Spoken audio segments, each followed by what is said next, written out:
Hi, everyone. This is Christina Barr, and today you're watching Black Tea News.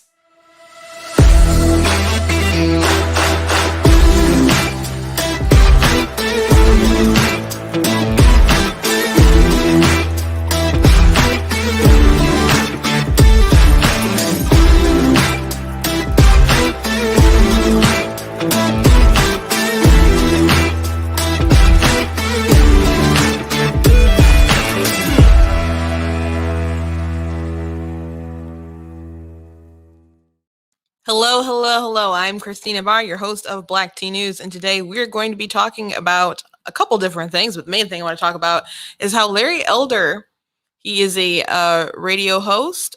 Technically, I've heard him identify as a libertarian, but most people consider him or think of him as a conservative commentator. He's goes on Fox News a lot. He has his own radio show across the country, and he's responsible for like a lot of people like Dave Rubin, who considers himself a classic liberal, but he used to be on the Young Turks, but he started like his own show after he left the Young Turks. And Larry Elder like was the man who had like pushed Dave into like the area of critical thinking. So I'm gonna play a clip of that eventually, of that aha moment that Larry Elder was able to give Dave, and that was the first time that I was introduced to Larry Elder, and he has a pretty fascinating life. And he was on the Ben Shapiro show talking about his relationship with his father and some different things that he just learned and perceptions he had about his father. But then after he finally decided one day he was going to have it out with his old man, and then they came together and had a conversation, and then he basically was like, I'm a child. I didn't understand how the way the world works. And he and his father, like, it totally changed their relationship. But that's a really good interview too, when he talked to Ben Shapiro, and he wrote a book. I think it's called Letters to My Father or something like that. But anyway, he's running for governor, he announced. And so he has probably the second biggest name recognition as far as the people running to replace Gavin Newsom. The first biggest name recognition would be Caitlyn Jenner, which a lot of conservatives, well, I don't know if a lot of conservatives, but there's a sphere of conservatives, maybe more libertarian kind of leaning people, have argued support Jenner. Like I've seen, Jenner on Hannity. I've seen, Tomi Lahren like going to bat for Jenner, and other people like, I don't know, the way that they want to own the libs, but I'm like, we can't just, there's all these sort of red flags, guys. So I want to talk about those things. Now that there is like a conservative running as a Republican with some name ID, with a reach, with some legitimacy behind their name, I like, what other excuse do you have for supporting Jenner? So we're going to talk about that. I also, hey guys, thanks for dropping in. I see some comments starting rolling. Also, I'm going to touch on a little bit of Biden and his dumb speech and his hysteria about the voting suppression laws. I also want to talk a little bit about the crazy infrastructure bill. And also, man, there's a story, a George Floyd like statue was like destroyed by lightning. And someone showed that to me not too long ago. I'm like, is that real? And so I had to like rush and Google it. It is real. I have a clip of the news story. It's kind of amazing. And people would probably be like, oh my gosh, I can't believe she said that. Like, I guess if you're on the other side of the aisle, but it's just really weird that all of the things that could have got struck by lightning, a mural of George Floyd, and it's like just the George Floyd part was like destroyed. So that's an interesting news story. But before we jump into it, I'm going to encourage everyone again, please go to blacktnews.com, check out my website, check out different things that I have, like my cool goat shirt I got there, Lincoln, Reagan, Trump, Washington's on there. I got this defeat Joe Biden, denounce white supremacy shirt. And he's saying all this crazy stuff about Jim Crow, Jim Eagle, all this other stuff. Like get this shirt to trigger someone, because we need to fight back against Joe Biden's nonsense. It has a list of his egregious things on the back of the shirt. And some cool new stuff that I got. I got some stuff with my logo on it. I got this really cool Frederick Douglass shirt, defending the Constitution. Which that's from a speech that he gave in 1852. So I think that's super relevant because so many people are trying to twist his words. And I got this cool Be Better Not Bitter shirt. So go ahead and check out just some of the stuff that we have on the site. And I also want to thank Brighter Michigan Pack for being a sponsor, being in their studio. I really always love and appreciate being here. Again, if I trigger you, you can't complain to them to kick me out. That's not how it works. You're just going to have to be triggered. So thank you to them. Also, if you are in Michigan, especially if you're in the Macomb area and you're interested in being a precinct delegate, look up Brighter Michigan Pack and contact them. If you want to get involved in the political process, it starts from the bottom up. It's not just, someone decides, it's not just top party people that come in and make the party. The people on the ground are the ones who do the work. And they also have a lot of say that people don't realize, like Secretary of State race, for example. That's something that's decided on a delegate level at like conventions. That is not like a statewide primary. So if you want to know more about the process, you can join Brighter Pack Michigan. They're also raising money for veterans. I'm going to ask that you guys do check them out and consider supporting them. I'm going to be at their big event that they're having at the end of the month. It should be a lot of fun. And I'm grateful to be a part of that. So let's hop into the news stories of the day. First, I want to start with this. I mean, you guys know about the uprisings in Cuba. The government is pushing back pretty hard on these people, arresting some. Some are reported being kidnapped and disappearing. And the White House is not giving strong vocal aid to a lot of things going on. So a friend of mine, she is always in the clutch for the memes. So she has this meme for Cuba, supporting the end of communism, Cuba. The Republicans like, yay, they're so happy. And the Democrats, then you see this kind of like face, like I should be happy, but I don't know how to process it. So this is obviously a set photo from the Black Widow movie that just came out. Not sure. I think the numbers are decent for that, but they'll probably see a big drop. I see my brother said he liked it. I heard other comic book fans pretty upset about something that I won't spoil. I don't plan on seeing it myself. Because I'm just I'm not saying I'm going to permanently never see a Marvel movie again, but I'm really out of love for the whole genre. Not the whole genre, I guess, because that would be like superhero movies. Disney right now, I'm just like divorced right now. Really, especially with their comic book stuff. But anyway, some cast member from the Black Widow movie, David Harbour, he actually came out in support of socialism, I guess. he said, he said, you can find this on the Daily Wire, but that's not the only place you can find it, but they did do a story on it. He said, I don't know that there's anyone who could disagree with socialist ideology. He said, if you work at a Starbucks and you make the coffee, then you should own it. You're the one making the coffee.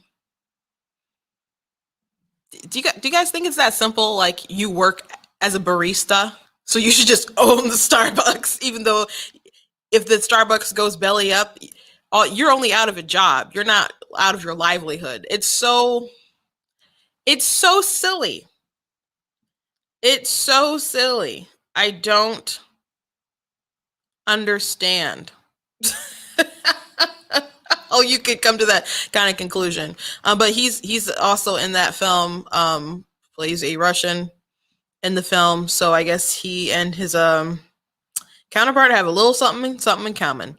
He also gave like a really weird, like hyper speech. I don't know if it was the Emmys, but it's for the show Stranger Things. Because he's on the show Stranger Things. It's on Netflix.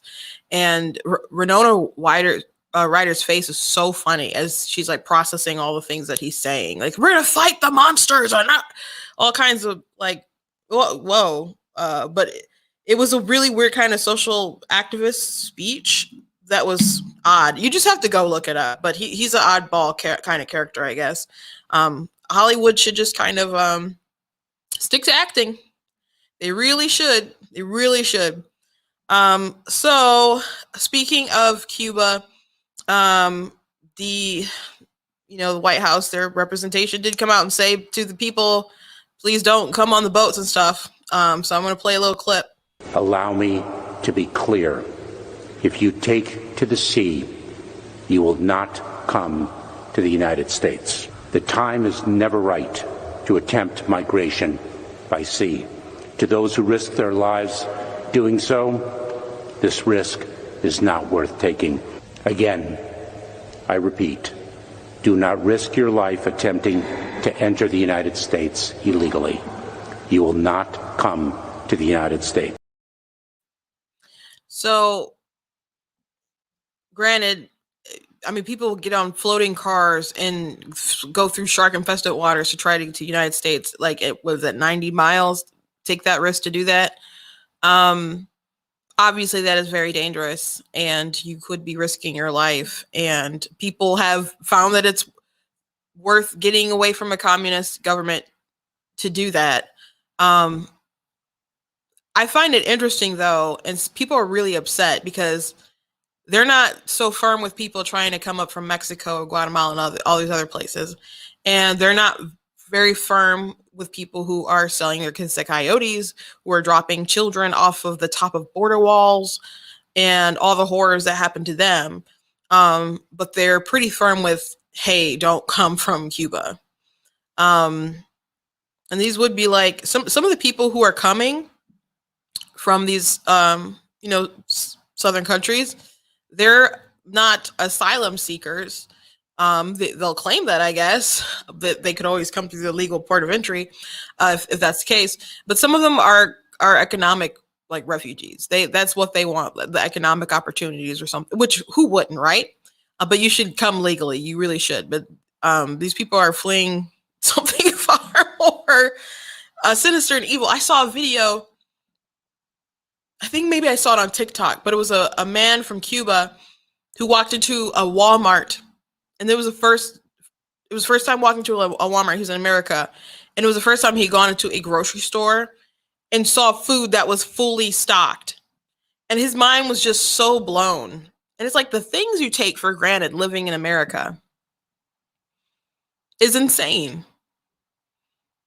You know? I mean, we panicked bought during the pandemic, and it was like, how come we can't find chicken wings? How come we can't find this? How come we can't, toilet paper and stuff was just cleaned out. But can you imagine that just being your daily reality?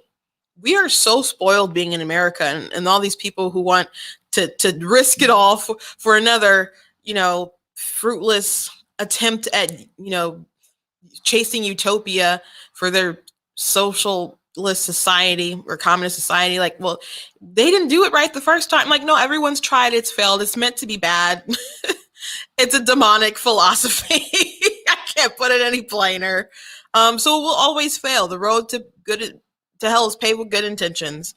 But you only think they're good because, men, the knowledge of men, morality of men can only get you so far. What the Bible says, the heart is deceitful. So you think it's good, but only God knows what's good. So you lead yourself into a really, really dark path with socialism and communism every time. But we have actors and activists who want to stick up for it. And the White House, like I said, is not stern enough. And Biden's been in office a long time. Obviously not president a long time, but just serving for a long time. People would like to think he's an old school kind of Democrat, but at the end of the day, he's not pushing it back against the radicals. And he hired radicals. I knew he wasn't going to be good. Well, I knew he wasn't going to be good anyway, but I knew there was trouble when I saw some of the people he was hiring for his campaign. I'm like, these are radical folks. He's not going with some kind of safe kind of, and it didn't even have to be establishment, but like moderate people. He didn't go that route. He went with some radical people. He hired like Simone Sanders and other folks. Like he was like throwing his, towel in. There was never going to be some kind of moderate coalition. It's super left wing, and AOC and Bernie Sanders are like, oh, he's doing a great job because, communism and stuff is prevailing. They keep pushing socialist agendas, and they're spending money up the wazoo.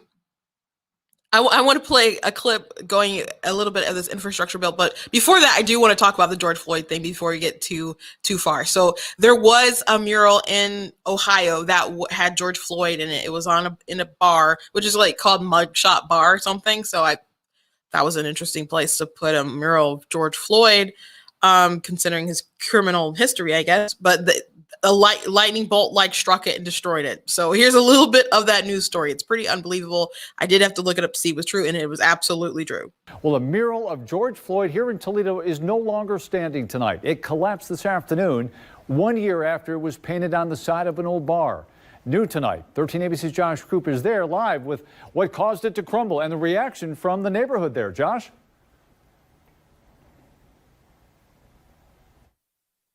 It's something that catches your eye. It's something that just reminds you of just the north end of Toledo. Tremaine Mitchell runs by this part of Summit Street at the intersection of LaGrange all the time.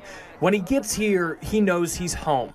But instead of this catching his eye Tuesday, it was this. The George Floyd mural, painted on the side of the old Mugshots bar, crumbled into a pile of broken bricks. Right before that storm hit, I just pulled in my driveway, and it wasn't down. I would have noticed it right away. I noticed it when they put it up. I would have noticed it when it came down. A witness told Toledo firefighters they saw a lightning strike hit the building.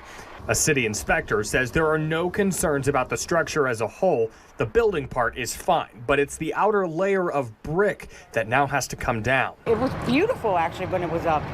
I hope they redo it. Right now, it sounds like that's the plan. A City of Toledo spokesperson says they're going to work with the Arts Commission to build a new mural there or find it a new home. The artist, David Ross, finished it in July 2020. Since then, it's been a site where people have gathered for memorials to remember George Floyd. Now those moments here will have to also include the memories of the mural. It's going to be a tough one to kind of walk by now and not see the mural that reminds us where we are and just how far we came as a country.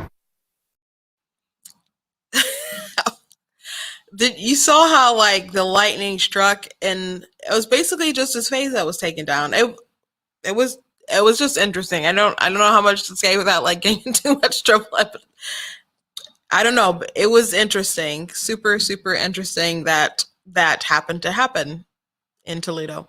So moving on, the Democrats they just want to spend. We're spending more money than we've ever spent before. The COVID relief bill, no Republicans, senators or anything supported it. And they're like, this is not a COVID relief bill. You guys are just spending money on a bunch of different projects and things. It's going to teachers unions and schools that aren't even going to spend it right away, but you said you need it for COVID relief, but there's stuff that's not going to be paid for years. It's why are we putting out checks again for people? Why are we I think it's today that if you have a family, the payouts are supposed to start. Some people are opting out of it because they don't want to be hit with to not have, I guess, when they have their tax return as they usually would, or they don't want to risk having more payouts than what they're supposed to get. I guess. So some people are trying to opt out of it, and some people are going to get checks why do I have this check for my family? Why is this in the mail? Or direct deposit. But people don't need that money when we have such a big labor market shortage. And it's kind of hard to tell how much is incompetence and how much is just them utterly trying to ruin the country. Because Republicans were like, you cannot pay people to not work. That is not a good idea. I'm like, and the Democrats tried to spin it are you saying they're lazy? American people are lazy? And it's it's not that they're lazy. And yes, there are some people who definitely are. However, some people are just not stupid. And they're like, why should I go to work when I'm being paid about the same or I'm being paid a little less, but they value their time and rather be doing side hustling stuff that maybe they don't report. They'd rather pursue their own sort of dreams and hobbies, or hang out with friends and consider it a mini super duper early retirement. And so now people were saying we need $15 an hour to survive. That's what we want. That's a living wage. And people aren't taking advantage of the fact that you can go and get a job right now that pays $15 an hour. Maybe not everywhere in the country. But I saw Taco Bell $14 an hour. There's people who are paying people $500 bonuses if they last 30 days, 90 days or something like that. All kinds of incentives to go back to work. But people don't want to go because they are still getting paid. Now in Florida and some other places, they started to kind of roll back those things. But in Michigan, it's still still a problem in other places. And I know there's people trying to work on that to get people back to work. But then you have like leftists that are like, well, they try to say that the capitalists are hypocrites because they're like, you want the market to decide, but you don't want them to have to pay to squeeze the business owners so they'll pay more of what the market demands for people to go back to work. It's like, okay, free market is good. Government intervention that basically ties the hands of small business owners or just business, it's not even small business, like all business, tying the hands of those people, that's a really, really bad thing.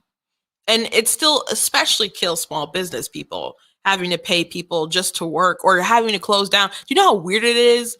Like going to like a fast food place and there's a sign that says we have to close at 8:00, or going up to your favorite fast casual place and you can't get food or you can't walk in because they have a staff shortage. And that's happening everywhere. Or people who work for a retail company and they're like, I need you to work 7 days a week. It's like, I what? Because no one else will come in. And I heard someone was complaining because their boss was like, well, you need to work more. It's your problem because there's a staffing issue. Like, no, people don't want to come in to work because they're being paid to stay home. And so on top of that, now you're going to have people getting paid in installments, like monthly installments for just having kids. So there were lots of issues with the American Recovery Plan, just in general. So now the Democrats are doing a thing where they're like, they were the party of defund the police. Biden said stuff, Kamala said stuff, other Democrats were saying it, entertaining it, painting police in just an awful light. Biden was on an interview and someone asked about reallocating funds, like defunding it that way. And he said, yes, he'd be open to that. So I don't care how many times Jen Psaki or Democrats try to spin stuff. There's actual video of Joe Biden and the Democrats being very pro anti-police. Rashida Tlaib here in Michigan, she said they can't be reformed. You have to get rid of them altogether. And I don't know I don't know what these people want to build up instead, because at the same time, they don't like people to have guns and be able to defend themselves. So what are you suggesting instead? You just want to let Black people die, or minorities die, people in the urban communities just die and not be able to have help? Like you're not properly representing the people that you claim that you represent. It's just utter foolishness. But anyway, now they're trying to spin it because Biden was telling people, because they saw this spectacularly failed, the polling's not there, and so they're like, well, we need to pretend like we never said defund the police. And the media is trying to help them cover for that, like they were trying to help them before and always are. And now they're saying, well, Biden is saying take that COVID money and fund your police. These people who wasted their budgets or chose not to fund them and didn't have money or whatever. Now they're saying, take that money that was meant for COVID and fund the police.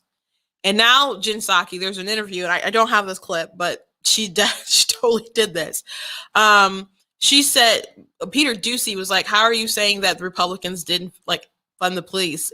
Because they didn't support this. There's nothing in the bill it was specifically in the American Rescue Plan that was allocated for the police. And she's like, well, it was a very good bill, and people can use those funds however they want to use those funds, and they're using it to pay for police. So now she's saying because Republicans didn't support that bill, the COVID bill, they were complaining about the COVID relief bill, was that it wasn't enough for COVID and they are wasting it paying off debts of states who misuse their funds and et cetera. So Republicans didn't support it because it wasn't really a relief bill for COVID. So now she's saying, oh, because you didn't support this bill that could have been used to fund the police, then you're anti-police. How are they supposed to look into the future and know that these mismanaged communities were going to take that money and fund the police, especially since a lot of these Democrat cities were like, let's not fund the police. Let's reallocate the funds. So how are the Republicans going to know that? And then it reaffirms their original assertion that the COVID relief bill wasn't about COVID. because now you're just like, oh, that those funds that we wrote that people are supposed to have for COVID, you can use it for other things. This is madness. It's madness. And so they spent so much money on the COVID relief bill, and now they're pushing infrastructure, and Bernie Sanders is like, we need more, we need more, we need more. And Chuck Schumer, he put out a new proposal that gave some more, and but that's not getting Joe Manchin and Kristen Sinema on board.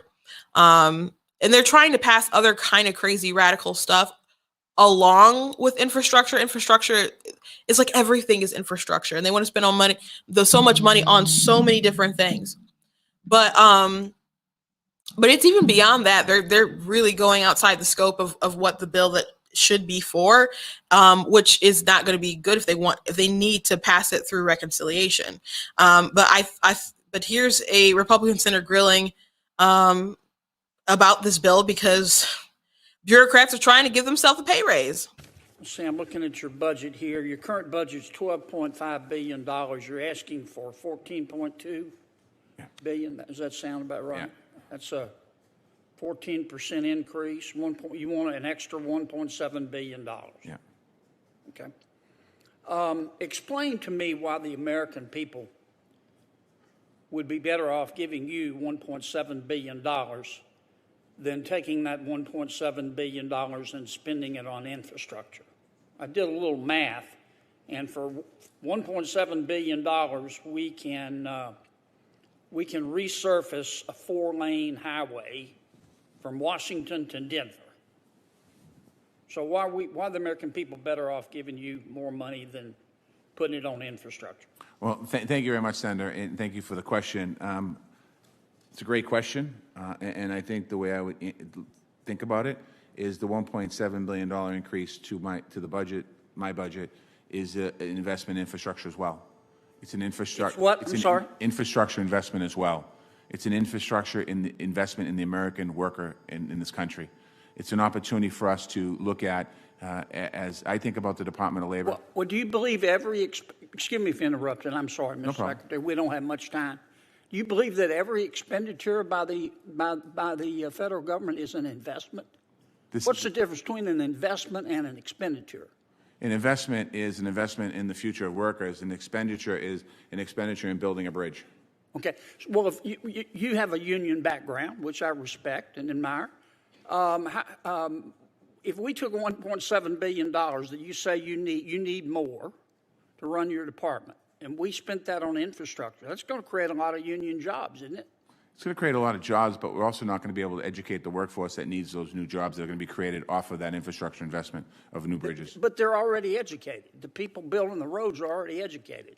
They're good at what they do. Well, Senator Reid just mentioned of an issue around literacy in this country. So again, it's an investment in helping people to be able to be retrained and trained in the jobs of the future. I come out of construction. I worked construction as well.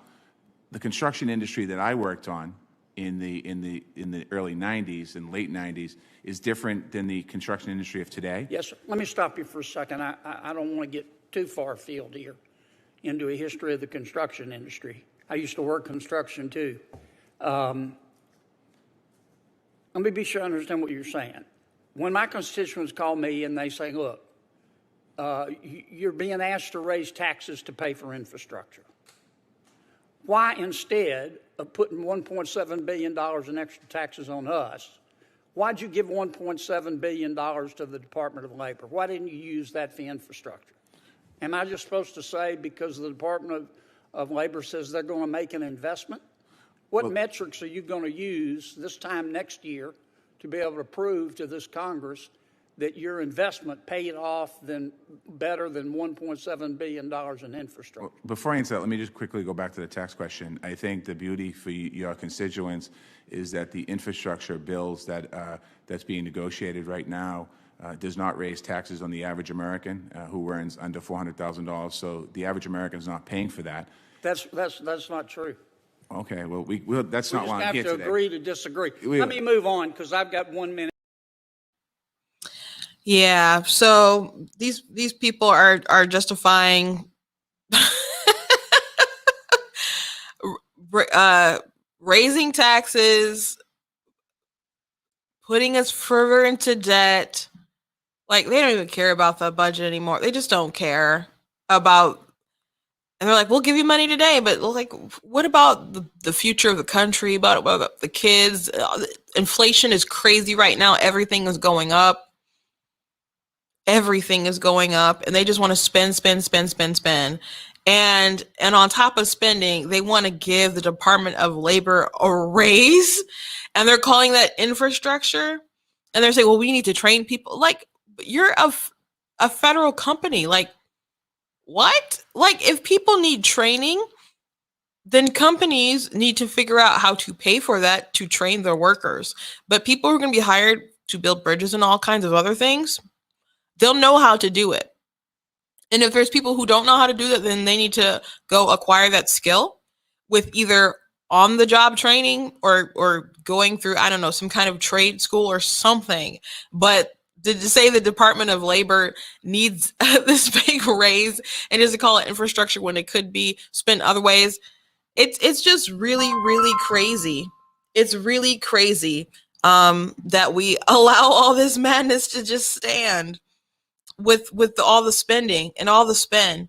Speaking of spend, I thought I had a video clip, but I didn't. But Joe Biden, he gave his wild speech the other day, and it's stuff he's been saying about how the voting laws in Georgia and Arizona and Texas and all these places are racist. And he's like, I took an oath to uphold the Constitution, and I told you I would tell it to you straight.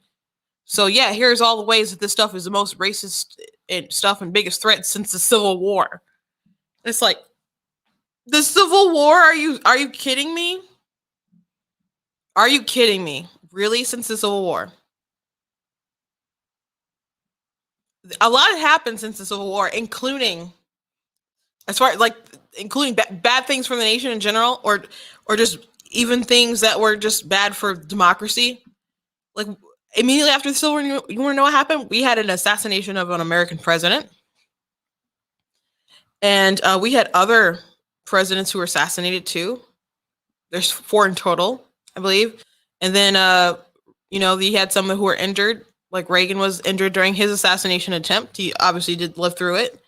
Well, I don't know if you know, obviously. I don't know how younger person history some people might be watching, but Reagan survived that attempt, even being as old as he was. That was the point, because my dad was kind of still like a Democrat at the time, but he was like, God's with this man. Like, they need to back off this man because to survive what he survived, he's like, God is with him. So I mean, and there's been attacks on the Capitol. There was one in the 80s, and there was a story that went kind of viral because someone from the Babylon Bee shared it. And this was not a joke, but there's a Black Lives Matter activist. They fundraise for a group that raises money for Black Lives Matter, and but they were a part of this terrorist group who bombed the Capitol in the 80s, and no one was harmed, no one was injured. However, it cost about $1 million worth of damage, and this person was supposed to serve 58 years in prison, but she was pardoned by Bill Clinton and only served 16 years. So if you think about stuff like that, or even like we had tons of assaults on like federal property and stuff like through the summer, people attacking people attacking neighborhoods, or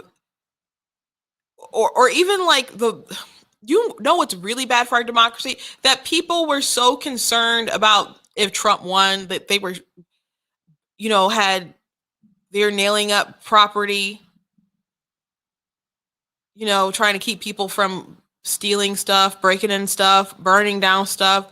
DC was shut down, locked down. Just how people were preparing and bracing themselves. I think a lot of people thought Trump was going to win because they didn't expect that Republicans weren't going to go out and do the writing. As a matter of fact, January 6th was a security failure.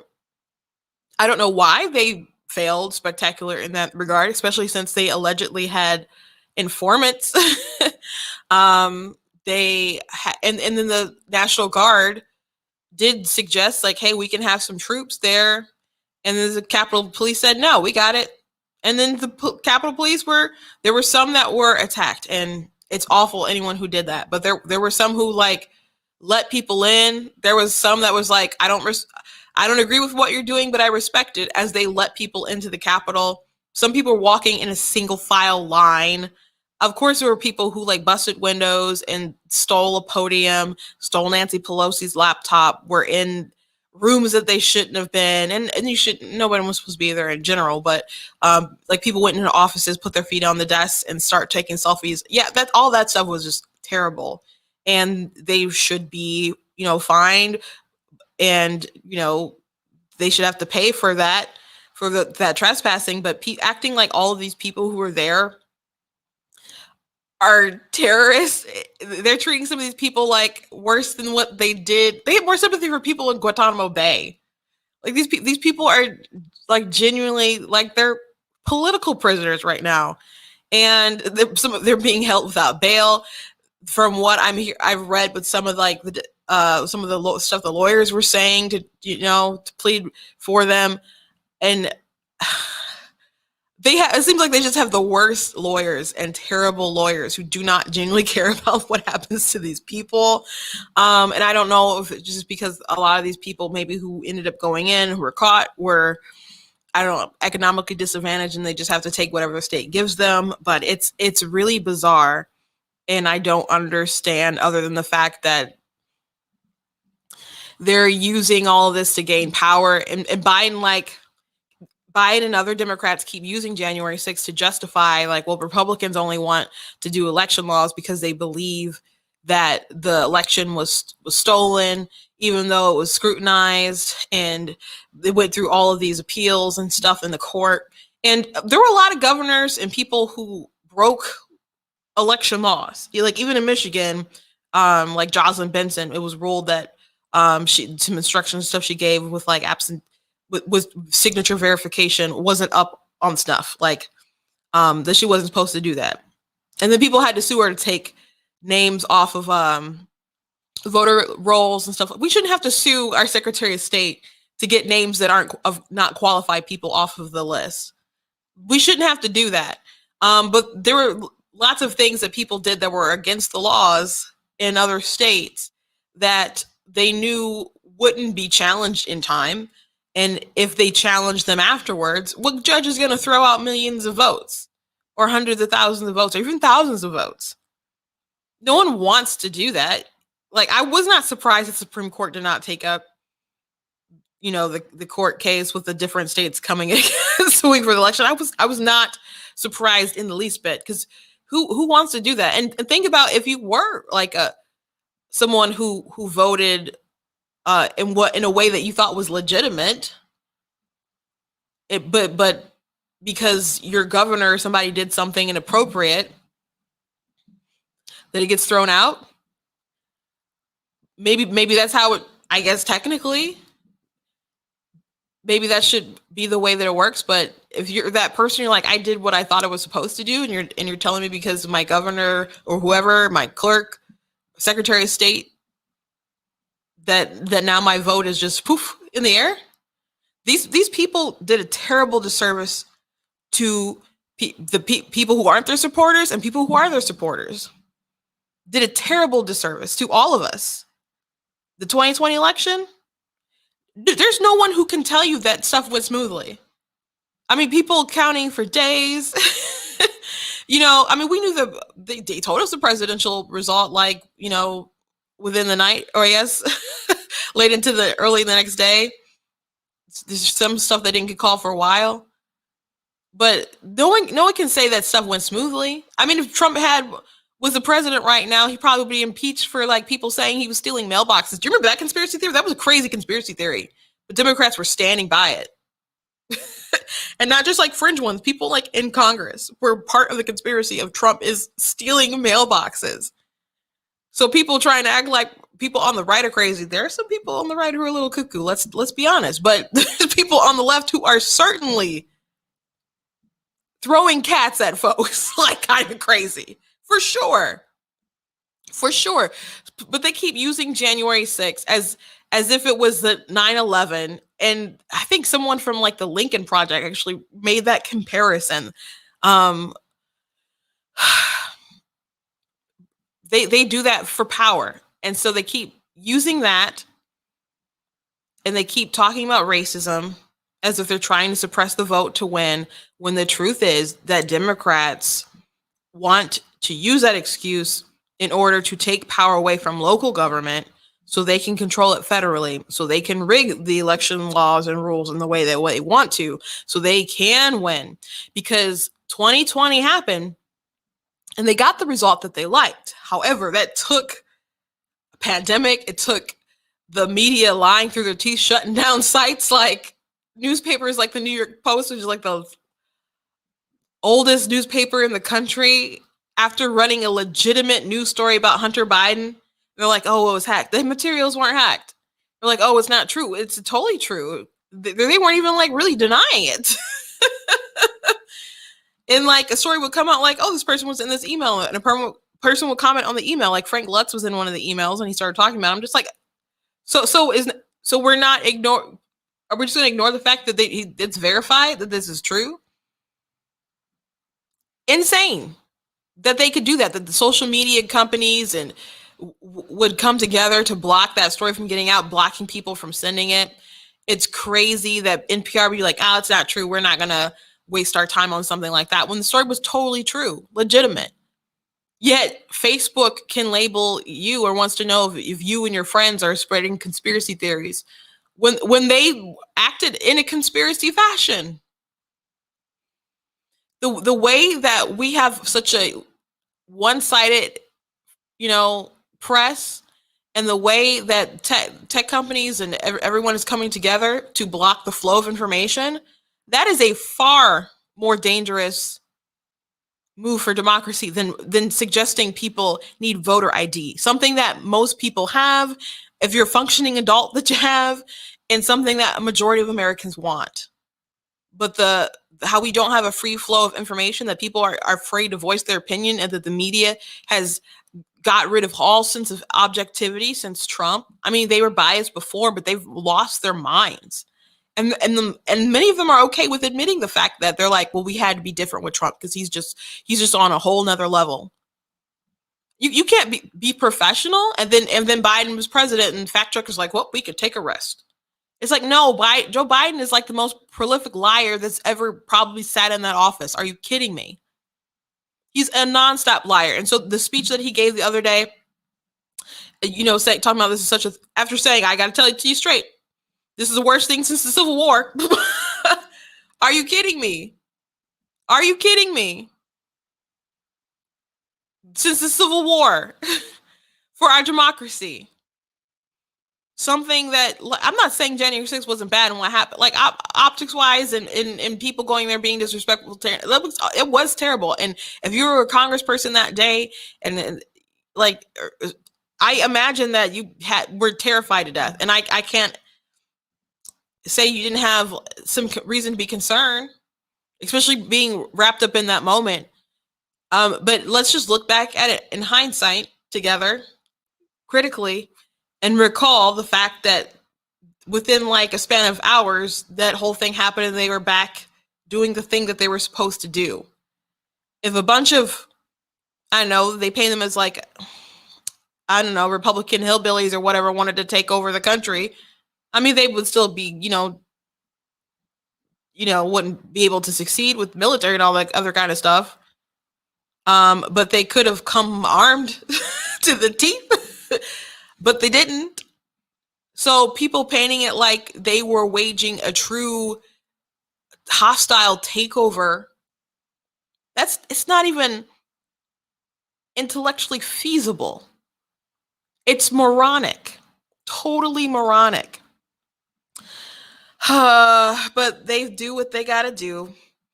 But I hate the way that they're using racism to try to pitch it, because it's like, you're saying black people, what Hispanic, like we're all just too dumb to get IDs, we're too incapable. to get IDs when most functioning adults have them and most people want people to have them. And they're all just doing it because they want to control the elections federally.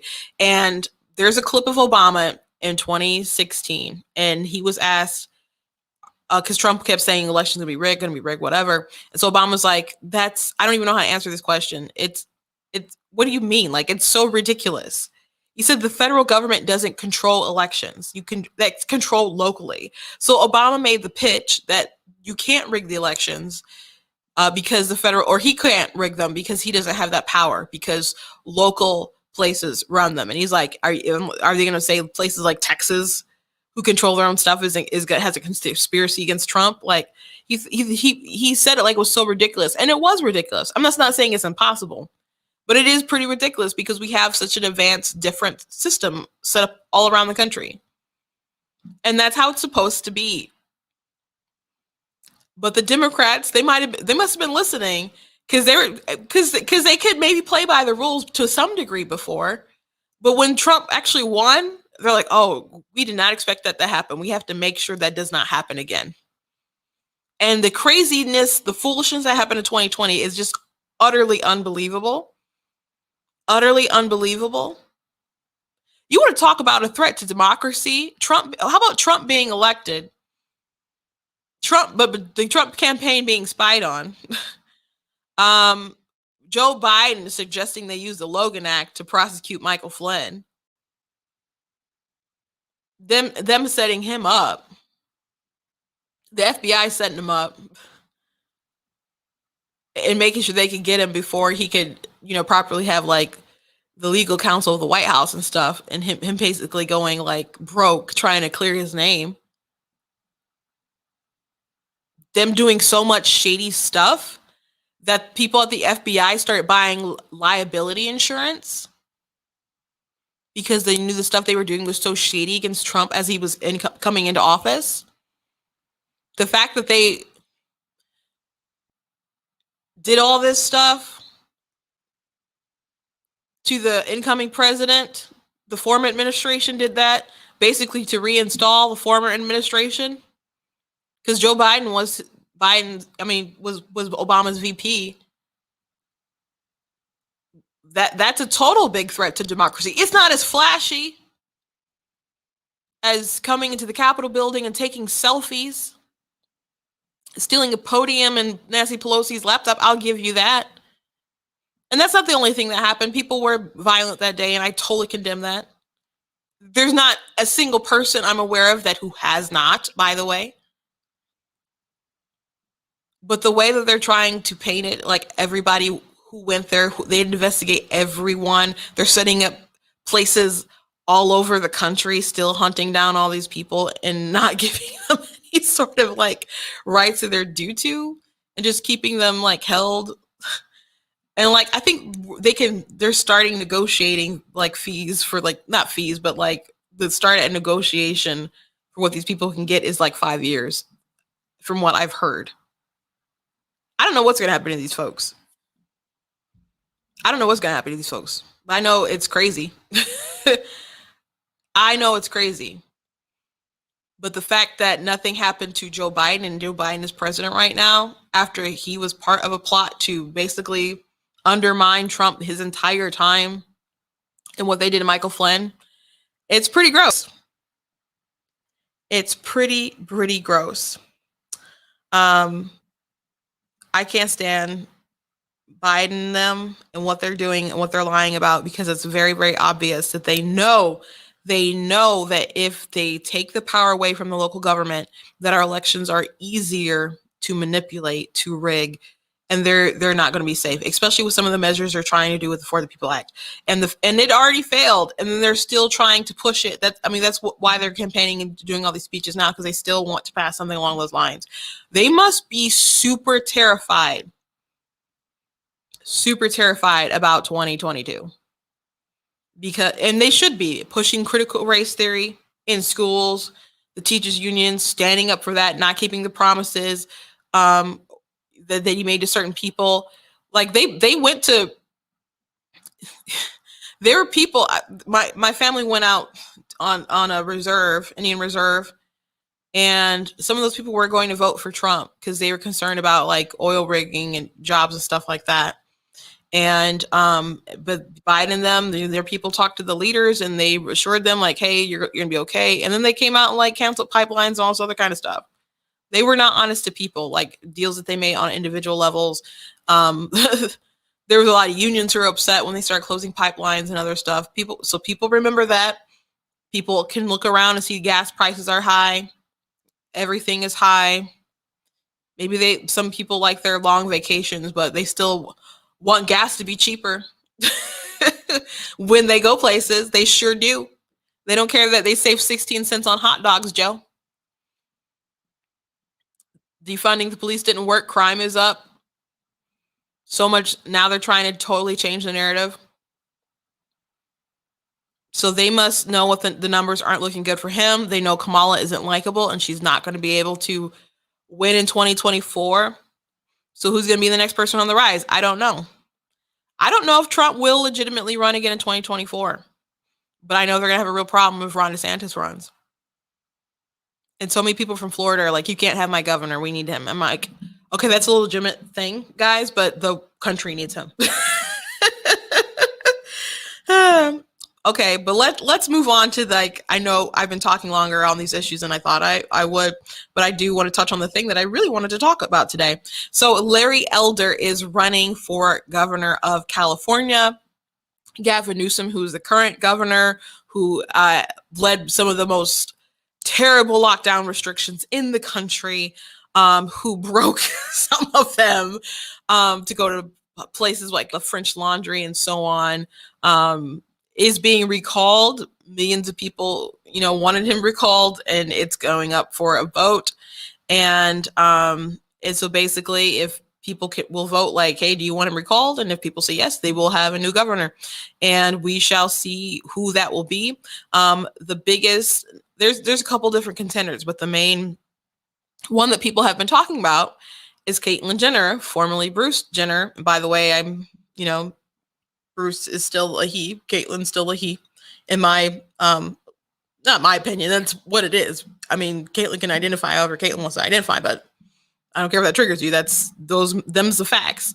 So, so there's some people on the conservative side who's just like, just because it's like a famous person who says they're conservative doesn't mean that you should just fall over your feet and vote for them. And then some people are like, oh, name recognition, the celebrity stuff. I don't know. Democrats are really bad about listening to their celebrities or fawning over them, but Republicans can genuinely be that way too. And so I mentioned that Matt Walsh and Tommy Larman going back and forth a little bit. And so Tommy's just like, I support Caitlyn's policies because Tommy, used Caitlyn's, pronouns the way that Caitlyn prefers. But, she's like, Caitlyn is for less regulation and low taxes. And so just basic kind of Republican stuff that you would say. And Caitlyn ended up going to CPAC and, saying, I want regulations and low taxes and, too much government interference, just like regular stump speech kind of stuff. Someone asks, like, what's your first America First agenda? What does it mean to you? Like, it means putting America first, and kind of stumbled through it. Like, didn't even know really quite what to say, in my opinion. And just really shallow bumper sticker kind of stuff. And I don't think at the end of the day right now, like I don't know if they're going to have to do debate or anything like that, but I don't see it going well for Jenner. Maybe they had to, if it was a race or something, he still got the testosterone for that, pull off a win. So they just doesn't have that sort of magic that I think you need, or the knowledge rather. But people were just excited. Now some people were saying it would be great to have a trans person win or run, because the Democrats are like, oh, LGBT stuff, and Republicans hate those kind of people. But now we have someone who's running who's all those things, and they want the left attacked Jenner to say like, so they can say, aha, you're the bigot. But the problem with that is the left doesn't care about the fact that they're hypocrites. They don't care about that at all. So why would they, be like, oh, you got us. You totally got us. But you know what? When it comes to Jenner, they kind of have like a legitimate thing of like still not liking Jenner because when Jenner first started transitioning, he went on Ellen's show and they were talking about gay marriage and he's kind of like, I don't know about that. And it's like, sir, you're like in a dress and you're like going to be against gay marriage? Like that's a bridge too far? And you out here growing your hair out and taking hormones and surgery, but two people who love each other who are the same sex, that's where you draw the line. And I think he's evolved since then. But like I remember Ellen like she was on someone else's show talking about it and they're like, that is weird. That is really, really weird. So people on the left who care about LGBT issues, I think they'd have a reason to maybe not like, Jenner too much. But at the same time, Jenner tries to be like, I'm for all these things too, whilst, still being conservative and whatnot. So one thing that people were really excited about, because they're like, where is, the stance going to be as far as like transgender issues and sports? Because female sports, we're talking about that a lot, especially like with the Olympics and so on. And as states try to pass these bills to keep biological men out of women's sports, because we have Title IX protections. Women and men are different. If men just enter into the arena with women on sports teams and stuff, they're just going to annihilate them. And that's just the God honest truth. So TMZ caught Caitlyn back in early May, and Jenner gave his opinion on it. Hi, Caitlyn. So there's legislation in various states to ban biological boys who are trans from playing girls' sports in school. What's your opinion on that?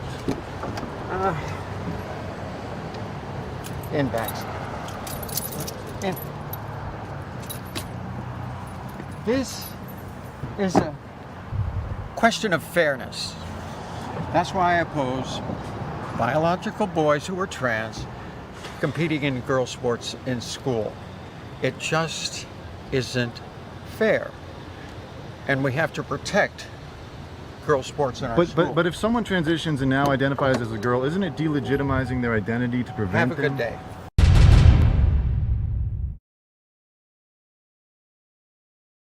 Oh yeah, Caitlyn's standing up saying like women's sports, yeah, protecting that.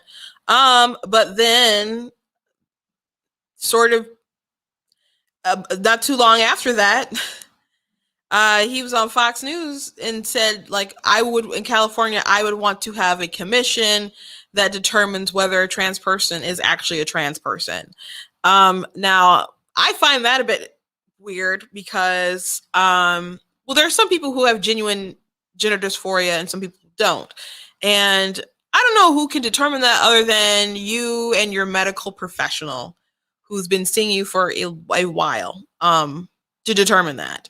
Because there are now cases, because it is kind of a fad. I don't care if you're offended by that, but it's kind of a fad. But there's a lot of people now, and I don't know, maybe a lot is saying a lot, but there's people now who are going through transitions, going through them very fast, and then realizing, oh, I made an ultra mistake, and then they detransition. So if you have like legitimate gender dysphoria, you and your doctor are the ones who need to come together and make sort of that determination, not a council in California, Mr. Small Government Jenner. So that's a really weird thing. And it's like, and then if you have that ideology, like they believe that at your birth or whatever, you have your gender that you identify with, and it could be male, it could be female, but that doesn't have to correspond with your sex. But your gender identity is what you define it as. We can have different constructs of what we believe gender is, but how you identify, whether it's male or female, that's something that's you. So having a panel decide whether they can tell if your real authentic self is your real authentic self. Like I said, I think that's really weird. So from a policy standpoint, that is a really bad policy. But Jenner also mentioned like to determine that if they could play in sports or if they're really trans, and they said how like early they take the hormones would also be a determining factor in that. So a big issue with that is, so are you advocating, or are you okay with kids taking those hormones at an early age? Because and maybe you feel like that's something that should be left up to the parents. I believe that's abuse. I mean, that can do so many things to your body, your kids' bodies, and we should not be, in my opinion, advocating for people to take that. So if you're saying whether you're going to play on sports, what's going to be a factor is how early you started taking your hormones, and if maybe you start taking them at 12 or 13, and now you're like a very convincing woman. That's worse than your original opinion, in my opinion. That is worse, because now we're getting into the territory where you're talking about actually impacting children with hormones to get them to a place where they can play the sports. I don't want biological men in women's sports. I don't think trans people should be playing in women's sports at all. Like, probably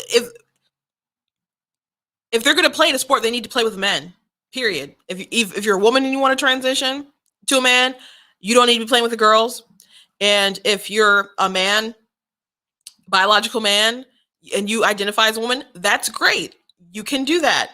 But why does your gender identity, what does it have to do with the fact that you were born a man? You can still believe that you're a woman, but you should still have to play with the men, period. It doesn't make any sense that you could have athletes who were piss poor in life, not doing well, competing with biological men, and then they decide that they're a woman, and then they come in and they just start killing it. It doesn't make any sense. It doesn't make any kind of sense that as a society we could just let all this slide by. But in California's a weird place. It's a weird place compared to all the places in the world.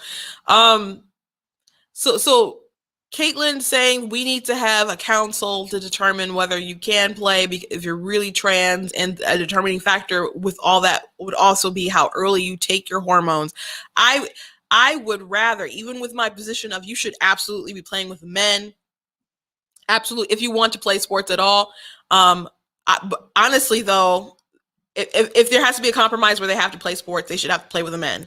But I think if you decide that taking the hormones is what's going to make you happy, then you need to live with that. There might be some consequences, which one of them might be that you can't play sports. And you might be saying, why do you have to choose? Because you still have to be fair to women. You still have to be fair to the society that you want to participate with. So if that's your decision and the hormones make you happy, and you want to live your most authentic self, and you think taking the hormones and having surgery is going to help you get there, then by all means, that's what you do. However, you don't get to just come in and start wrecking the women in the octagon, in the ring, in the, triathlon, wherever you're competing with them, and just demolish your sports. That's totally unfair. But I would rather a man in a wig come and demolish the women's sports than you start pumping kids with hormones so they can one day be approved by your council. That is a severely worse policy. And maybe Caitlin needs to be pressed on that. And Caitlin said, this is such a small issue. This is such a small issue. I don't think it's a small issue. I don't think objective truth is a small issue.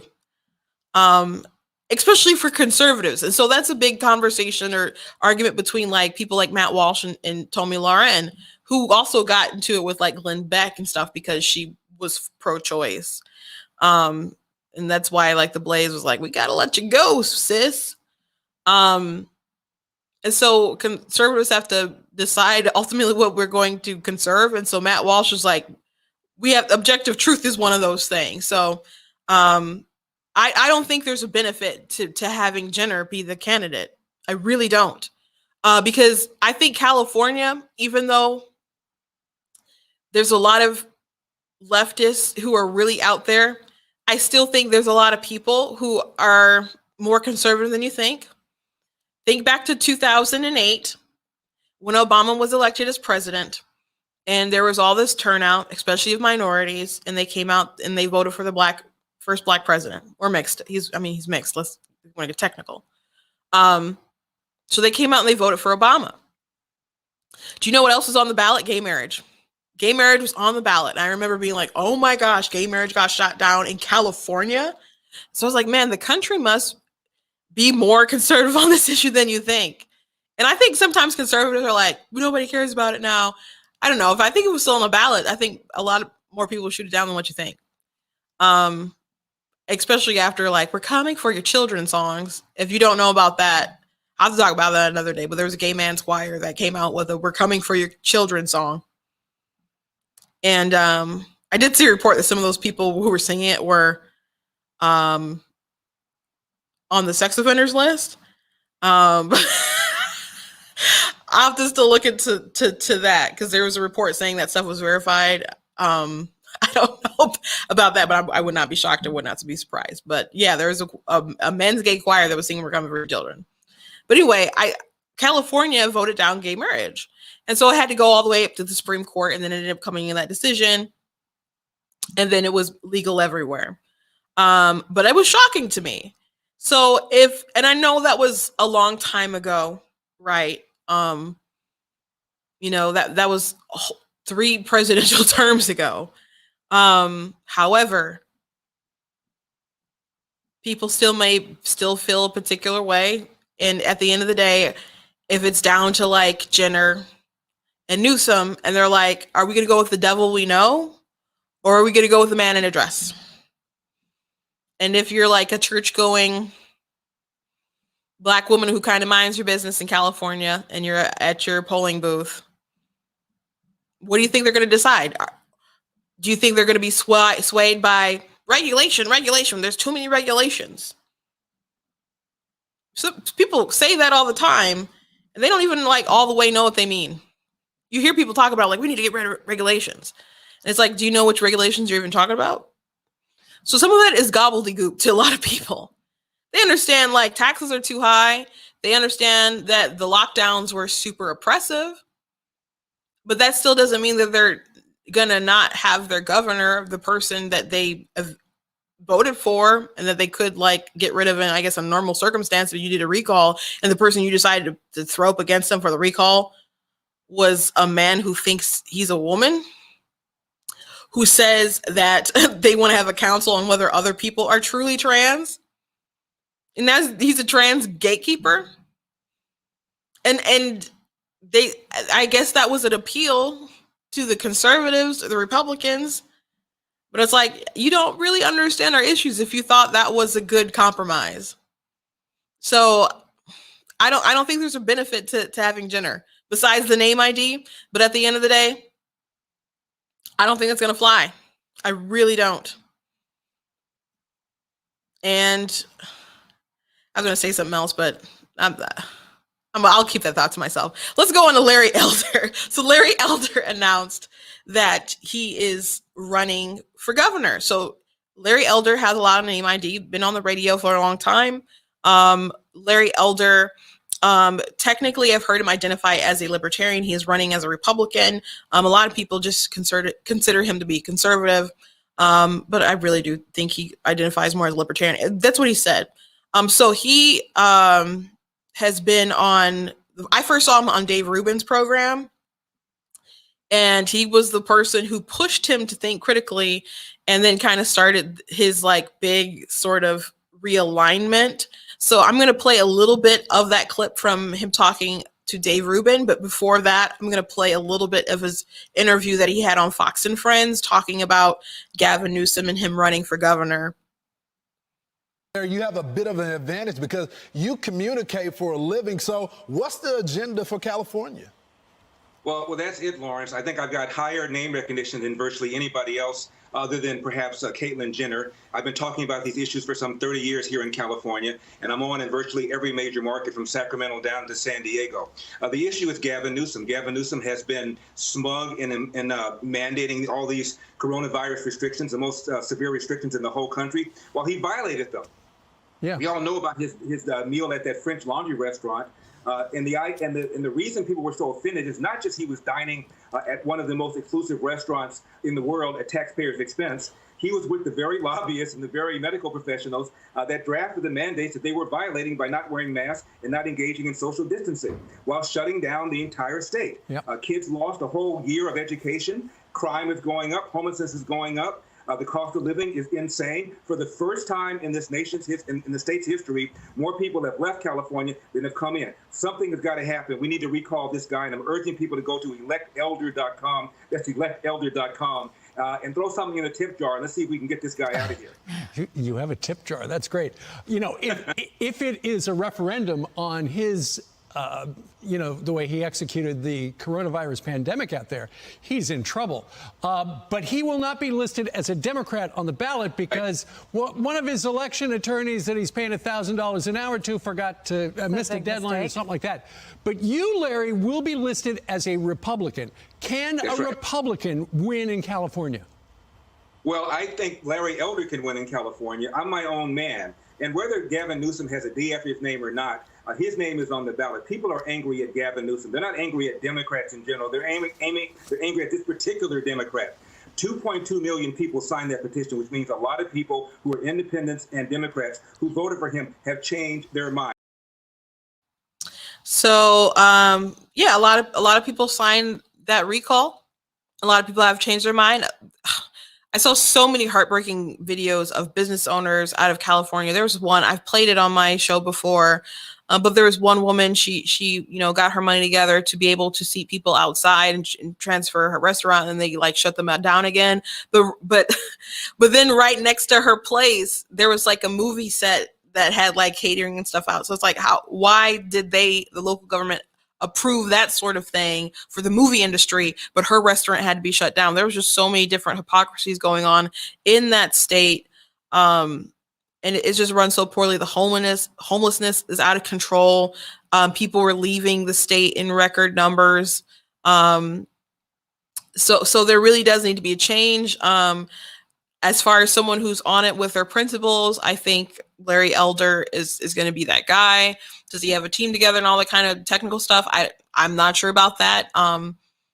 I would think maybe that was part of the hesitation or why it was taking so long, because he is kind of jumping in late. I don't know if it's too late, but he does have a lot of name ID and he does have a reach with his own particular audience.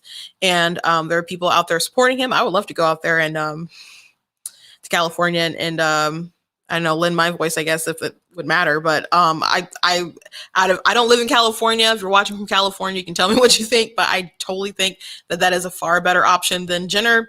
I think if you wanted some kind of conservative, person on the ballot, you have no reason to support Jenner over Elder, in my opinion. If you wanted to support some kind of other minority sort of person, you can do black over trans. If you want to, if you got to be that person. It just doesn't make any sense to me to support Jenner over Elder. It just doesn't. And Jenner personally has a lot of money. I was talking to a sibling and she knew of Larry Elder, and they've been watching like Kardashians and stuff for a while. And she's just like, I would not vote for Caitlyn. Caitlyn is just a sucker for attention. And listening to some of the stuff they're saying at CPAC and talking to other Republicans, just kind of saying, bumper sticker sort of slogan stuff. Not a lot of depth. Like the example with the trans, like commission or whatever to decide if people are really trans, like that was not the way. That was not the way. And when I heard that, I'm like, that is even far worse than the other policy. So pick Elder. So I want to play this clip of him on Dave Rubin. He said some really good stuff. And this is the first time I saw Larry Elder. I've since have listened to a lot of stuff that he's said and watched a lot of interviews with him. But he's a really smart guy. So you wouldn't not acknowledge that there are some systemic issues. Give me an example. Tell me what you think the most systemic racist issue is. What is it? Well, I would say that because black people in many cases, were descendants of slaves, that racism as an institution, that it just, a certain amount of it just exists. 2015? Give me the most blatant racist example you can come up with right now. I think you could probably find evidence that, in general, cops are more willing to shoot if the perpetrator is black What's your data? than white. What's your basis for saying that? Last year... Well, look, I know a lot of people would say, look what's going on in Chicago. I know what they would say. Yeah. I'm talking about what the facts are. 965 people were shot by cops last year and killed. 4% of them were white cops shooting unarmed blacks. In Chicago in 2011, 21 people were shot and killed by cops. In 2015, there were 7.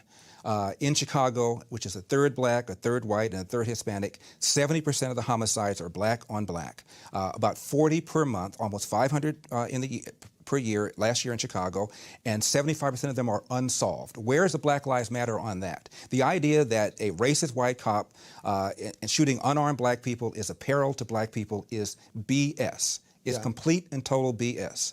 And the reason for these so-called activists saying this is the assumption that racism remains a major problem in America. The media, CNN, especially MSNBC, runs down whenever a black cop shoots somebody, and it's some march on Washington. It's ridiculous. Black people, half the homicides in this country are committed by and against black people. Last year there were 14,000 homicides. Not talking about suicides. I'm talking about homicides. Half of them were black. 96% of them black on black of that 7,000. Where's the Black Lives Matter people on that?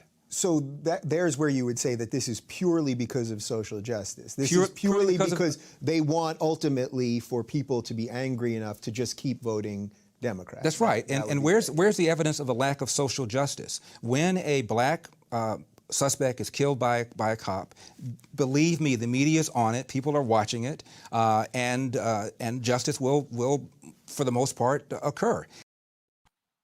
So yeah, he's a point. So many points in that video, and that was the point where Dave Rubin, who I really I like his show. He brings on a lot of different people with a lot of different perspectives. Even like people on the same kind of side, they have a lot of different perspectives. But we'll bring in people on the left, whoever wants to come, who he finds interesting to have conversations. And but that was the first time I saw Larry Elder and how he punctured through Dave. He used to be on the Young Turks, and he just kind of picked him apart with, you know, just saying, where's your data? Explain that, you know, Democrats hate when you have to explain things in detail like that. You know, actually, I watched it. There's this guy on TikTok who has, I think he's about like 70-something thousand followers. And so he started doing videos on critical race theory. And so one video, and I have to respond to this video that he did, but he said a tactic that racists have is that they'll say name a modern law that is racist today. And so I'm like, how is asking you to show your work racist? How is you having to substantiate your argument a sign of racism? Like, I know the thing about critical race theory is you're supposed to just affirm and based off the lived experiences of people, but we don't have the same lived experiences. So it's just like, how are you more legitimate than someone else, you know? So yes, you should have data, and people can take your anecdotes for whatever it's worth, but someone else is going to also have another anecdote. So if you have like data, statistics, facts, that would help prove your argument. But anyway, he said, well, here's my bill that's racist today. And he named the Arizona bill that the Supreme Court upheld because it wasn't racist. There was no racist language in the law. They couldn't prove harm. And then he mentioned like the lower court that claimed it had some stuff, and he mentioned the dissent from like Kagan and stuff. But it's like, dude, maybe you're just biased. You are all biased. And it could always be that the conservative majority is wrong, but if they was, which they're not on this case, obviously, in my opinion, and I think the opinion of the law, but you can't even like fathom that perhaps you're biased and the people who you're with are biased. You just assume that the conservatives are wrong because you're biased. The law is not racist. Picking up ballots for ballot harvesting is immoral. You know, there's so many people who abuse it, and it's not even just Democrats who abuse that either. So saying that, hey, if you're a family member or something, you live with that person, if you're a caregiver or caretaker or something, yes, you can handle that person's ballot. But like, if you're going to be some person who goes to like, I don't know, a retirement home and start picking up ballots for like, you're a third party person to pick it up to mail it somewhere, how do we know that you're just not getting rid of ballots you don't like. How do we know that you're not filling in blank spaces and stuff? We don't. So ballot harvesting is bad. Arizona said you can't do it. And then they're calling that racist. And this guy wasn't the only person, Joe Biden, other people calling it racist. It's on the big pile of everything is racist. But that's silly. But the whole like bigots ask you to prove it. Like, no, just rational people believe that you should substantiate your arguments. Period. That's not racism. Don't be a fool. Anyway, that is all that I have today. I want to show this. Someone had a comment that I wanted to show. It's not popping up. Well, someone said that they love my throwing cats line, which thank you for that. Some of them are just bonkers, the Democrats. Oh, there we go. There it is.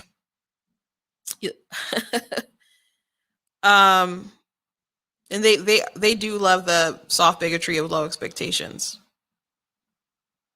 So anyway, Democrats are bonkers today, and we got to do something about them, I guess. Okay, keep fighting the good fight, keep putting out information, and that's one reason why I'm here, and I appreciate all you guys who want to support.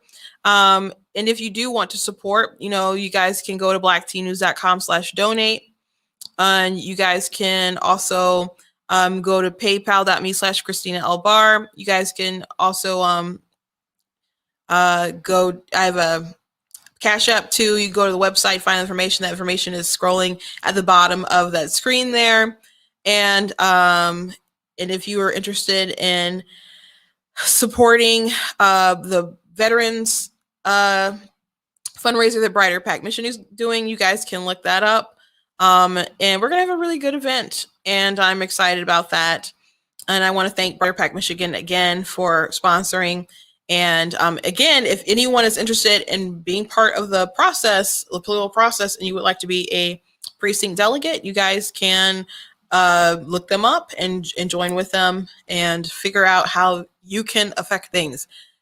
Like we talked about so much federal stuff all the time, but local stuff matters. Local stuff matters. As a matter of fact, they're trying to take away from local stuff all the time because they know that it matters. So make sure that you do not surrender all your power. Become part of the political process. It's really important. I think it's important. Please make sure that you go to blacktnews.com, check out articles I've written, but also check out the merchandise that really, really helps me, guys. And why wouldn't you want cool stuff? You can check out the new merchandise that I have, different shirts and so on. I got some stuff that I'm making all the time. That's a shirt that I really like, to be better, not bitter. That's a line that I was saying a lot on TikTok. So I was like, let me make a shirt. And so I got some other stuff that's coming down the pike too. Just make sure that you guys are, paying attention and looking at that stuff. So thank you guys so much for being with me today.